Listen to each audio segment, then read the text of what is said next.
if you are a fan of landscape, food and wine, you are going to love Tuscany. You are going to see beauty. This is awesome. And you are going to taste beauty. Buonissimo. What more do you want? Welcome to my Tuscan retreat.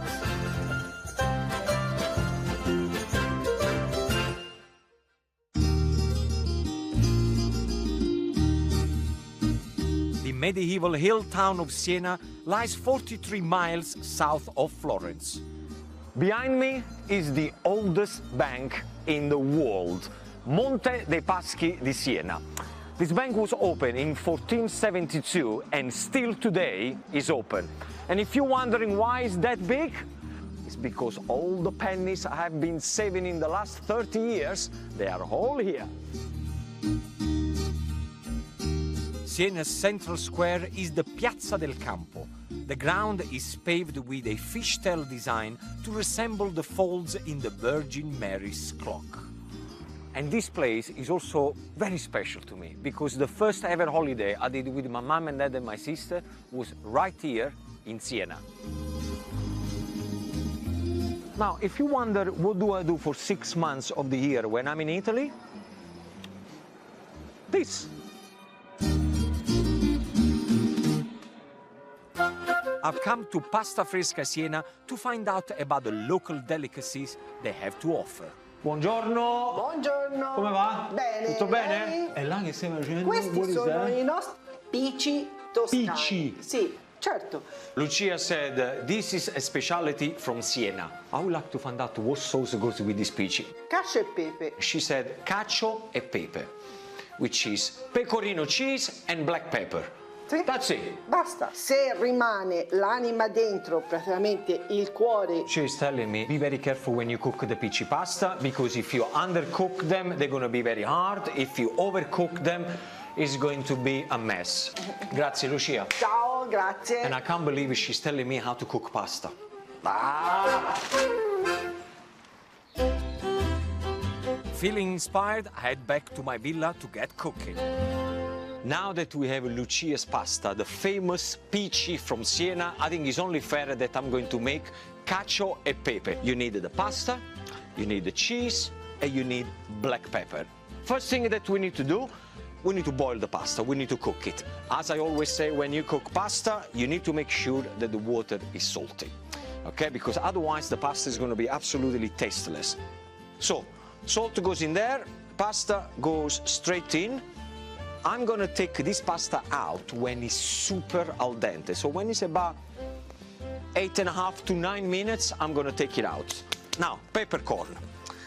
Just put a half handful of peppercorn will do. So what you do, you just crush them down. You can buy them already crushed. Absolutely fine. Okay, happy with it. The first thing that we're going to do now, we're going to toast the peppercorn. So then all the flavor comes out. Do that for about 20-30 seconds and then straight away add some water from the pasta. Like that. And let's talk about the cheese. I'm using pecorino romano. Grate it, take out some of the water and put some of the water on top of the cheese, like this. So you create like a cheese paste. Now the pasta, we want to make sure that it's super al dente. So the only way to do it, don't you even think about it to throw on the wall or anything like that. You're gonna have to taste it. Perfect. Now, pasta goes into the sauce. Add a little bit of the cooking water into the pasta like this. And keep stirring. Okay, happy with this? Now, at this point, what you want to do, the cheese sauce that we prepared, switch off the heat. Now is the time to add the cheese. And now what you have to do is start to mix the cheese and the pasta together. This is the sound that you want to hear. Bellissima. Then, very simply, straight into the plate. Gonna get some of the sauce on top.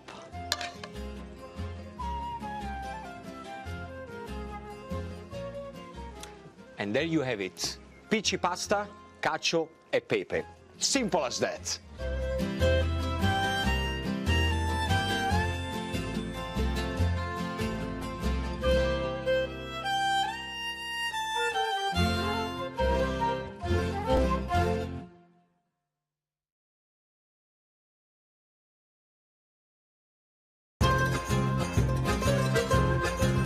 Tuscany has an obsession with food, and it's been this way forever.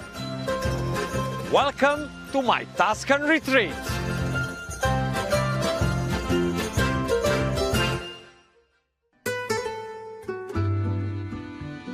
Between Florence and Siena lies San Gimignano, the town of fine towers. Oh, wow. This is awesome! These towers were the skyscrapers of those days, making this the Manhattan of the Mediterranean. During the Renaissance, wealthy people displayed their wealth by building their towers a little taller than their neighbors. I'm going to make a ribollita soup, so I'm on the hunt for the perfect vegetables. Buongiorno ragazzi! Oh, buongiorno Come caro. va? Tutto bene, grazie. Un po' di verdure, carote, sedano, un po' di cipolla rossa. Va bene. I'm telling him what I need for my ribollita. Un po' di aglio, a little garlic. See, this is what I love about when you buy fruit and veg in Italy. Number one, everything that you see is in season, but then the colors. If you look at the colors, and the smell is just insane. Per tradizione, Bravo. Lo sfili. He said, make sure that you put cavolo nero because it's very traditional. Look at this beautiful. Forget about flowers. Give a bunch of artichokes. At least you can eat them. A crudo, la cipolla Crudo. ci sta da Dio. He's trying to tell me how to make the ribollita. La ribollita poi ci sminuzzi la tropea. See, that's the great thing about Italian market like this. When you buy something, they also give you a recipe with it. And everybody is a master of recipes. So, arrivederci. Ciao, Grazie. arrivederci. Ciao ragazzi. Ciao, ci vediamo. Something like this, look. This will be perfect.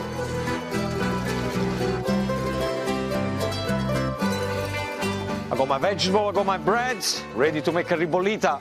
The sun is shining, so that means we are going to cook outside. So, where do we start? The vegetable. I got onions, carrots, celery, and potatoes. A little bit of olive oil into a pan, vegetable all in there. And we're gonna add a little touch of salt. The chili flakes goes in there just to give it a kick. Fennel seeds. Bay leaves, or as we say in Italian, foglie di alloro. I put the lid on and then I put a wooden spoon like that. So some of the steam comes out. Leave it there, 12, 15 minutes. Every couple of minutes you go there, stir it, and everything is gonna be okay. I'm starting to cook some sausages. Proper Italian fat sausages. The garlic goes in it. Not too much. Now the next step of the ribollita is the bread. We need to soak stale bread into stock. And I'll just take all the crunchy bits. Now this soup here is also used when they do the L'Eroica bike race here in Tuscany. So they stop every couple of hours, they have a ribollita to get the energy and go for it. Now, in the vegetables, we're gonna add fresh tomatoes, straight in, tinned plum tomatoes. Add the remaining stock. Voilà. Start to mix everything together. Now we're gonna add the pieces of bread.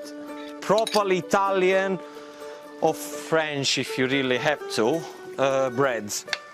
Now, kale or cavolo nero, straight on top. I got some beautiful cannellini beans, already cooked, and let it simmer away for about half an hour. Every now and then, stir everything together. That's it.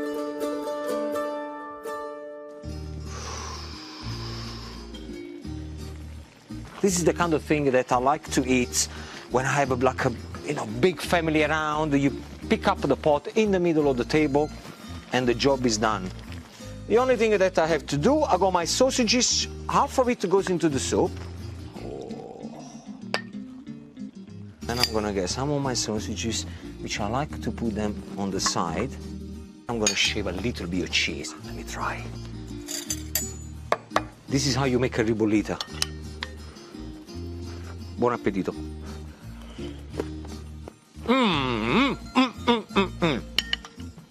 Guys, and I really hope you luck in my Tuscan retreats. I'll see you very soon.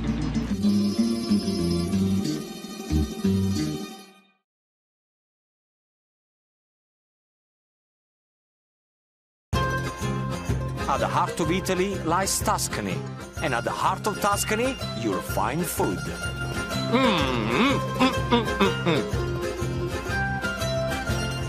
Welcome to my Tuscan retreat. The walled medieval town of San Gimignano lies southwest of Florence. Here, you can step back in time and enjoy the traditional local produce. This town is famous for San Gimignano white wine, pecorino cheese, and of course, saffron. I've come to meet Stefano Dondoli to find out just why saffron is considered to be San Gimignano's gold. Buongiorno. Buongiorno Gino! Tutto bene? Molto bene, thank you. Fantastico, fantastico. This is gelato galore. Indeed it is, yeah. So tell me, why is the saffron so special for your gelato? We found a subtle equilibrium in gelato because usually you use saffron for salty stuff. We managed to to find it in a good balance. Wow. You like it? I didn't listen a word you said. My brain was exploding with the flavor. Questo è buonissimo. I'm so happy you like Cioè, it. you make gelato with Yes, saffron, yes. So why the saffron is so good here in San Gimignano? It's about the soil and the microclimate that you have in the neighboring area. It's just like natural. So if I go 10 kilometers, 15 kilometers... It will be different. It will be different from the one in Yes. San Gimignano? Yes. Can I guess some? Of course you can. Because I'm thinking... Of course you can. I'm thinking about a recipe Really? here. Well, this is going to be expensive. Oh, It is, I don't it have is. all this money. Piano piano. But it's a present for you, Gino. Is it? Yeah. Is it expensive to buy? Yes, it goes roughly 37 euros per gram. Arrivederci. You better leave quickly. Arrivederci, arrivederci. Saffron has been cultivated in San Gimignano since 1100. The stone towers built around the town were built by successful local families who made enormous profits from the saffron trade. It takes 175,000 plants to create 1 kilo of saffron. Stefano's saffron has inspired me to make a very special dish. Back at the villa, I'm ready to cook up a storm. I'm gonna do a saffron and peas risotto. And we're gonna start with the onion. A medium chop will do the job. In the pan, we're gonna add olive oil, and then we're gonna put butter. It's very important to put butter and olive oil together, because if olive oil is gonna help the butter not to burn.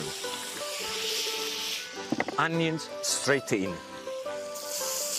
Now, when you cook the onion, make sure that you don't color the onion. I want it nice and translucent. 7-8 minutes, slowly, slowly. The secret of a risotto is to make sure that you toast the rice, because it's gonna keep the rice nice and al dente. You want to toast it for about a couple of minutes, no more than that. I don't know why people freak out when they make a risotto. It's so easy to do. I'm gonna add a little bit of wine into the rice. Now, whenever you add alcohol into any food, one thing that you have to make sure that the alcohol evaporates. I'm gonna add a little bit of salt, touch of black pepper. As soon as the wine starts to get all nice and creamy, then I got a vegetable stock. So we added the first lot of the stock, then we're allowing the rice to absorb the stock, and then we're gonna add it again. So slowly, slowly, don't just put everything in one go. Now we're gonna go straight with the saffron. I'm going to put it straight away in, because the stock is gonna do the soaking. Don't overdo it, yeah? This is gonna give a beautiful golden color to the risotto. Bellissimo. Oh, come on, have a look at the color of the saffron breaking into the stock. It's like a golden color, and the smell is insane. A little bit more stock. And keep stirring. That's what you need to do with a risotto. So after about 12-13 minutes, now is the time to add the peas. I'm just using frozen peas that have defrosted. I mean, if you can get a fresh one, even better. Okay, peas of course at the last minute, because we don't want to break them. Once you're at this stage that the rice is nice and al dente and everything is creamy, switch everything off. And now what we do is butter and cheese.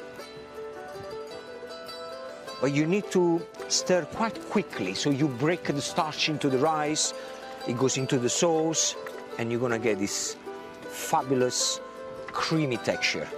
This is perfect, that's what you want. Let me show you. Ah, yes. Oh, yes. Pecorino grated on top. Come on, look at that. Saffron risotto with peas straight from San Gimignano. Bellissimo.